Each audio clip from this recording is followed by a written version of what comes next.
Morning. ఏసీబీకి చిక్కిన Jagadgirigutta SI. ముఖ్యంగా ఏ విధంగా సౌండ్ పొల్యూషన్ గురించి ఆయన కేసు నమోదు చేశాడో చేయలేదో తెలియదు, కానీ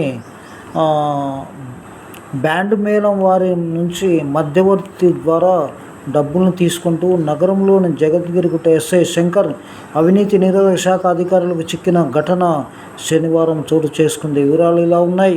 బల్కంపేటకు చెందిన కిరణ్ తన సిబ్బందితో 3 నెలల క్రితం జగద్గిరిగుట్ట పోలీస్ స్టేషన్ పరిధిలో ఒక శుభకార్యానికి బ్యాండ్ వాయించాడు. శబ్ద కాలుష్యానికి పాల్పడుతున్నారంటూ బ్యాండ్కు సంబంధించిన వాహనంతో పాటు సామగ్రిని జగద్గిరిగుట్ట ఎస్ఐ శంకర్ సీజ్ చేశాడు.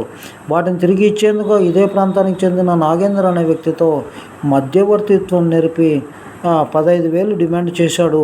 తాను అంత మొత్తం ఇవ్వలేనని ప్రాధేయపడిన ఎస్ఐ కనికరించలేదు. దీంతో కిరణ్ విషయాన్ని ఏసీబీ అధికారులు తీసుకెళ్లాడు.